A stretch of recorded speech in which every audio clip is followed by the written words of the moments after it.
Dans la vidéo précédente, nous venons de voir que la folie actuelle qui consiste à tester tout le monde induit à faire croire qu'il y a des épidémies, même lorsque les médecins nous indiquent qu'il n'y a pas plus de malades que d'habitude. Sur la base d'un test positif qui indiquerait que le laboratoire a trouvé un morceau de virus dans le nez d'un patient, on le déclare aujourd'hui malade et contagieux, même s'il n'a aucun symptôme. Nous avons déjà détaillé dans une vidéo précédente comment fonctionnent les tests RT-PCR.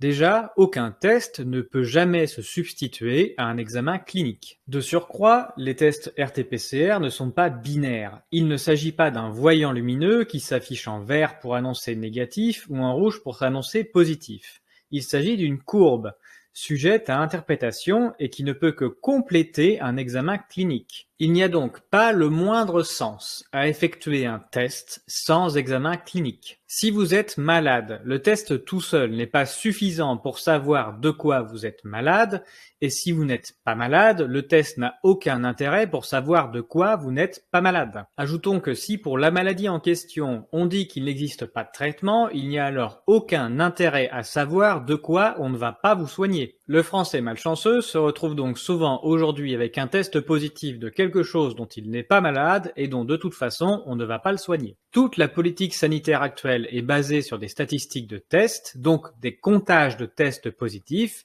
qui n'ont aucun sens tout seuls et qui mènent à des catastrophes. Pour mémoire, en 2019, le docteur Marc Barthez alertait sur la mauvaise utilisation des tests à streptocoque. Le gouvernement voulait pousser les médecins à écrire des ordonnances demandant aux pharmaciens de faire un streptotest, c'est-à-dire un test censé détecter les streptocoques, sur le patient avant de lui donner ses antibiotiques. La logique est de décharger le médecin de la responsabilité de l'examen clinique. En cas d'angine, le médecin écrit une ordonnance conditionnelle et c'est le test qui décide si des antibiotiques sont donnés ou non. Chacun peut alors se cacher derrière le protocole plutôt que de prendre ses responsabilités. Seulement, comme l'explique le docteur Barthez, les streptocoques ne sont pas les seules bactéries qui existent. Donc, un streptotest négatif ne veut pas dire qu'il n'y a pas du tout de bactéries, il veut juste dire qu'il n'a pas trouvé de streptocoques. Il peut y en avoir quand même des streptocoques qui n'ont pas été détectés, et surtout d'autres types de bactéries. Et dans ce cas, ne pas donner d'antibiotiques à un patient, cela s'appelle faire une impasse.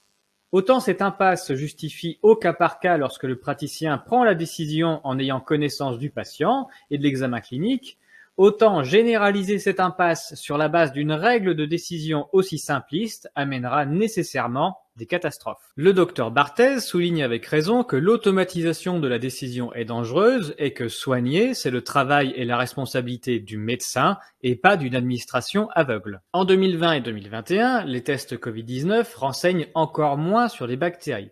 Les streptotests, eux, au moins, sont là pour détecter la présence d'un certain type de bactéries. On a vu que même s'il est négatif, on ne peut toujours pas conclure que l'antibiotique est inutile.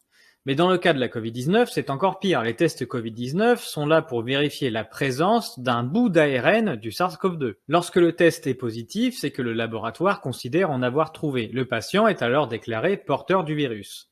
Mais ça ne veut pas dire du tout que le patient n'a absolument aucune invasion bactérienne. Il est donc impossible de conclure que les antibiotiques sont inutiles parce qu'un patient malade a un test positif au Covid-19. On s'alarme alors de constater que la distribution d'antibiotiques s'est effondrée depuis que tous les malades d'infections respiratoires sont supposés Covid-19. Et en particulier en avril 2020 pendant le plus gros pic de décès que la France ait connu. En avril et mai 2020, les chutes de vente furent respectivement de 40% et 47%. Depuis cette période, la vente d'antibiotiques est restée à des niveaux extrêmement bas, reflet du choix de ne pas proposer ce traitement en cas de Covid-19 et en particulier pendant tout l'hiver de l'année dernière où la mortalité a été quand même assez haute. Lorsque l'on constate que certains médecins ne prescrivent plus d'antibiotiques de manière précoce, doit-on s'étonner de voir des personnes âgées arriver à l'hôpital avec des infections respiratoires graves? La généralisation des tests depuis 2020 n'aurait-elle tout simplement pas réalisé exactement ce que craignait le docteur Barthez en poussant les médecins à faire des impasses, et en particulier chez les plus âgés? A-t-on vraiment connu un virus plus mortel que d'habitude, ou bien les hausses de mortalité constatées, je le rappelle, uniquement dans certaines régions de certains pays et à certains moments, ne serait-elle pas la conséquence directe de la stratégie choisie et en particulier des impasses?